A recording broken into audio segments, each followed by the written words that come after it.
Mechanic overcharges Joker for repairs. What happens when Joker returns stuns everyone. When the mechanic walked out with too much cash and an extra tip he didn't earn, he didn't realize he just traded places with the one man who keeps precise accounts of every debt. The city remembers debts differently. Some burn them, some bury them, and some, like him, plan them with the cold patience of a surgeon. What happened when Joker came back for a simple righting of wrongs would not be violence for its own sake, nor a spectacle for headlines. It would be a lesson, surgical, poetic, and unforgettable. If you want to see how a small insult becomes a masterpiece of revenge, hit subscribe now. Turn on notifications. You won't want to miss what he does next. The garage sat at the edge of Gotham's industrial zone, where smoke from broken chimneys mixed with the scent of burnt oil and dishonesty. The place wasn't special. Cracked tiles, a flickering open sign, and men with hands dirtier than their consciences. But that day, it became the stage for something no one would ever forget. Joker arrived in silence. His car, a battered black sedan, stripped of its laughter and running on fumes, coughed to a stop.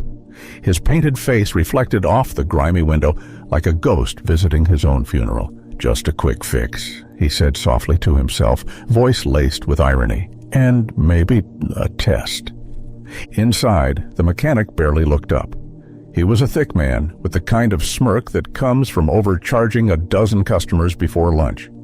"What's the problem?" he asked, pretending not to notice the white face and cracked red grin. "Engine stalling," Joker replied. "Could be the alternator. Or maybe it just doesn't trust people anymore." The mechanic chuckled, wiping his hands on a dirty rag. "Leave it here, clown boy. I'll take care of it. Might cost you, though. Imported parts. You know how it is." Joker's eyes lingered on him for a moment, not in anger, but in quiet study. He smiled, slow and deliberate. "Oh, I know exactly how it is." Hours passed. The city darkened. When Joker returned, the bill was waiting, a number so absurd it could have been a punchline. But he didn't laugh. He simply looked at the receipt, then at the mechanic, then back at the receipt again. "This includes what?" "Soul tax," he murmured. The mechanic shrugged, chewing gum. "Labor, parts, time. That's how business works, pal." Joker nodded faintly, as if considering the definition of business. Then he paid in full. Crisp bills, neatly folded, each one marked with faint ink stains. "Thank you," he said. "You've been enlightening."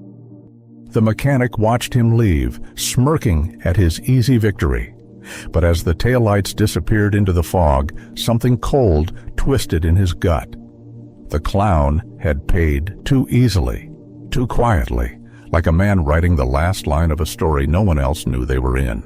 3 days later, the same mechanic found a small envelope tucked under his garage door.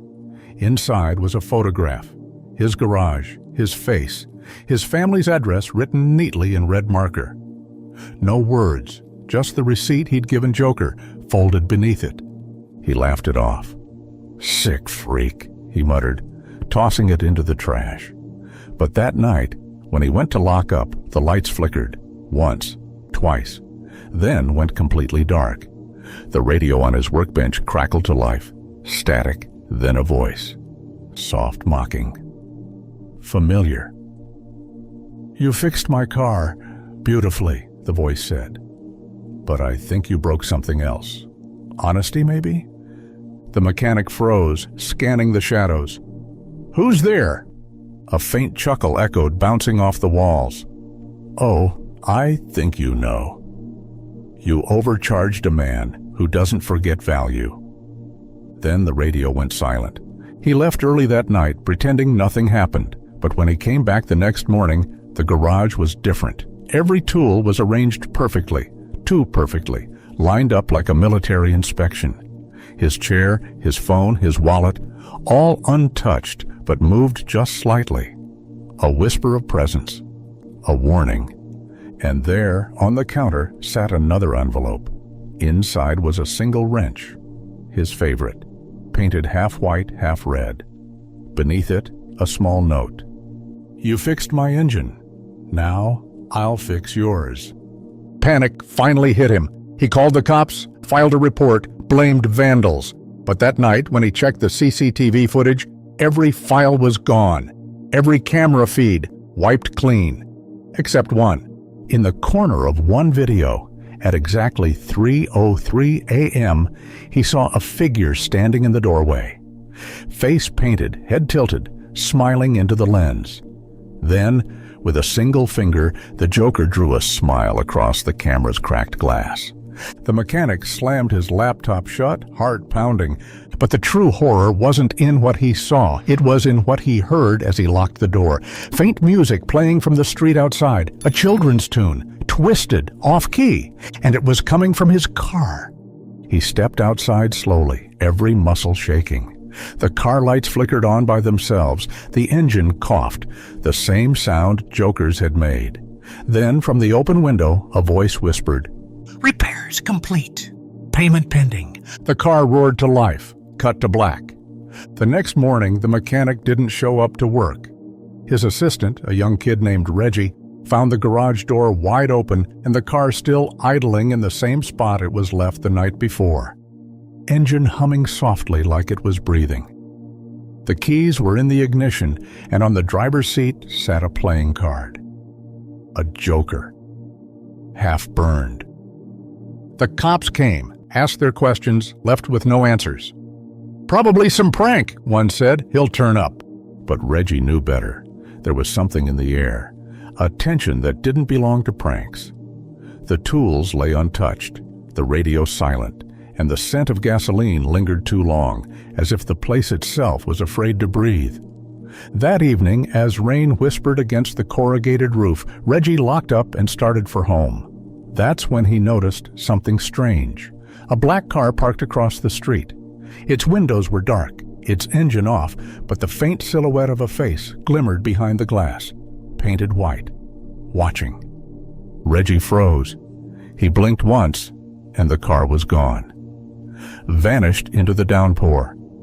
2 nights later, the mechanic finally called. His voice trembled like a man who hadn't slept in days. "Reggie," he whispered, "don't come to work. Don't go near the garage." "Boss, what happened? You okay?" Silence, then a breath. "He's not who you think he is. He doesn't want money. He wants to teach." "Teach what?" A pause. Then, "What honesty costs."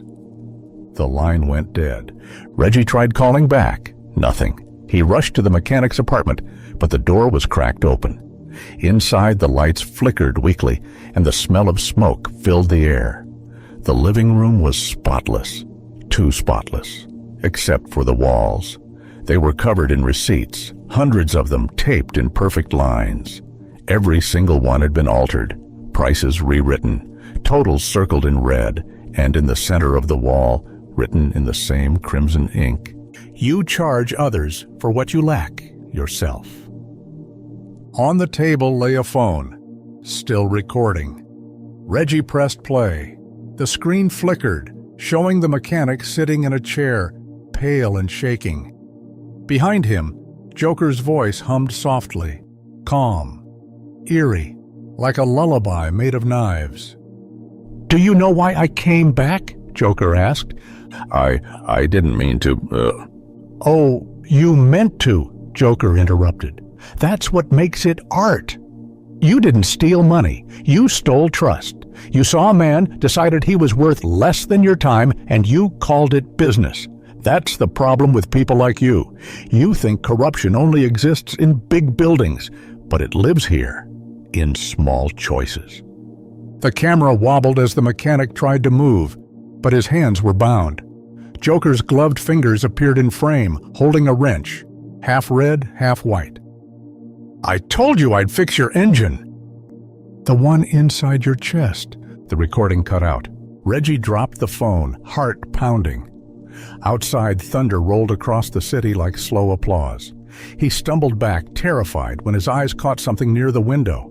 A reflection. Someone was standing on the fire escape. The glass shattered. Reggie ducked, but when he looked again, no one was there.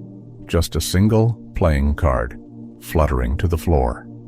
Later that night, news spread across Gotham. A man found unconscious inside an abandoned garage, tied to a chair, surrounded by his own receipts.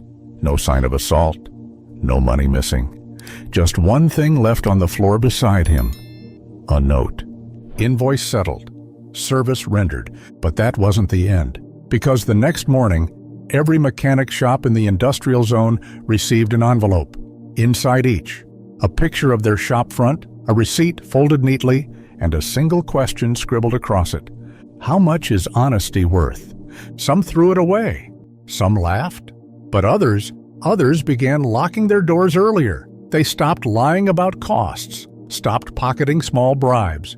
Rumor spread that the Joker wasn't killing people anymore. He was changing them in his own twisted way. He was fixing the city, one crook at a time. And somewhere, deep in an underground lot, Joker sat in his car, a soft smile curling beneath the cracked paint. The radio hummed an old jazz tune as he whispered to himself, "Funny thing about mechanics, everyone wants to fix something, but no one wants to admit they're broken." He turned the key, the engine purred to life, and a voice from the passenger seat spoke, one we hadn't heard before. "You think you're saving them?" it asked. Joker's smile widened, eyes reflecting the city lights like embers. "No," he said, "I'm just reminding them how it feels to pay the real price." And as the car disappeared into the mist, the camera panned down to the back seat where a pair of gloves lay folded neatly, next to another envelope, this time addressed to someone else. To the inspector who took the bribe. The inspector didn't sleep that night. He couldn't. The city outside was loud, horns, sirens, rain. But inside his apartment, it was the silence that screamed. The envelope lay on his desk, unopened, mocking him with its perfect edges. He didn't need to read it to know who it was from. Gotham had started whispering the name again, like a ghost returning from its own funeral. Joker. He'd heard the stories, the mechanic's breakdown, the mysterious recordings, the notes. Everyone dismissed them as urban legend, but this envelope wasn't legend. It was personal, because the inspector knew exactly what he'd done. 2 years ago, he'd taken a bribe to bury a case. A small one, he told himself. A garage fire. One dead. Arson, maybe. But the truth was simpler and uglier. The victim had been Joker's only friend, a mechanic who once helped him disappear after a heist gone wrong. The inspector had taken the payoff to call it an accident. Burnt wires, faulty tank, closed case. And now, as thunder split the sky, the envelope trembled under his hand like a confession waiting to be signed. He tore it open. Inside was a photo, grainy, black and white. It showed him shaking hands with the man who paid the bribe. Behind them, in the corner of the frame, stood another figure, blurred but unmistakable. White face, red grin, watching. Beneath the photo was a single line, written in red ink. "You fix the truth. I'll fix the lie." The inspector grabbed his gun and stormed into the night. Gotham's industrial district was half asleep, drowned in fog. He parked near the old garage, the same one from the first report. The accident. The building stood like a skeleton, charred walls creaking, windows boarded, but whispering with wind. Inside, he found the remnants, burnt tools, melted steel, the faint smell of oil and memory. But there was something new, too. Light. A single bulb hanging from a wire, flickering like it was breathing. He followed the glow to the center of the room. A chair, a tape recorder, and on the floor, in perfect symmetry, 3 wrenches. One white, one red, one half and half. The tape clicked on by itself. Joker voice. "Good evening, Inspector. Don't bother looking for me. You already found me, years ago. Remember that night, the fire? You saw what they did, and you let them bury it, for cash. You thought it was just business, but business has interest. The inspector clenched his jaw. "You think you can scare me with recordings?" Joker chuckling. "No, I'm not scaring you. I'm educating you." The light flickered, and suddenly the shadows on the wall shifted. They formed shapes, outlines of faces, blurred but human. The mechanic, the bribe payer, the inspector himself, projected by something unseen, like ghosts pulled from memory. Joker: "You see, I used to believe revenge was about balance, an eye for an eye. But it's not. It's about reflection. Showing people what they really are when the mask comes off. Yours is hypocrisy. You wear honor like a badge, but you're just another merchant in Gotham's market of lies." The inspector shouted into the darkness, "What do you want from me?" Joker: "I want you to fix something for me. The truth." Suddenly, a projector whirred to life. Footage appeared on the cracked wall. The original crime scene, recorded secretly. It showed the inspector taking the bribe, pocketing the envelope, shaking hands with the corrupt owner of the same garage. His own voice played over the grainy video. "Burn it. No one needs to know." He fell to his knees. The truth was louder than the thunder outside. Joker: "They say confession cleans the soul. But I don't want your soul clean, Inspector. I want it understood. That's the only kind of justice left in this city." The recording stopped, but the silence didn't last. Behind him, faint laughter rippled through the dark, real, alive, and near. Joker stepped out from behind the burnt doorway, face half lit, half in shadow. No gun, no weapon, just that impossible calm. "You paid to erase one death," he said softly. "Now you'll live to remember two." "What do you mean?" the inspector demanded, raising his gun. Joker's grin widened. "Check the back seat of your car." The inspector froze. His car. He turned toward the entrance, but Joker was already gone, swallowed by the smoke and the rain. Heart racing, he ran outside. The headlights were on now, cutting through the fog. He approached slowly, hand trembling, pulled the door open. And there she was, his daughter, safe, asleep, unharmed, but with a small card in her lap, a Joker card, on the back in red ink. "Everyone pays, but not everyone dies." The inspector collapsed beside the car, shaking, tears mixing with rain. It wasn't a threat. It was a mercy. Joker had found the only way to punish him, by letting him live with what he'd done and what he almost lost. As the camera pulled away, Joker's voice echoed faintly through the storm. "The city doesn't need heroes or villains anymore. It needs reminders." The rain swallowed the sound. The street lights flickered and Gotham fell quiet again. Somewhere in the mist, a car engine started. Slow, smooth, familiar. The same old black sedan, now repaired, humming like a heartbeat. And as Joker drove into the darkness, his laughter faded. Not mad, not cruel, but tired. Almost human. If you felt that chill down your spine and want to dive deeper into Joker's twisted sense of justice, subscribe now. And don't forget to turn on the bell so you never miss our next dark emotional story.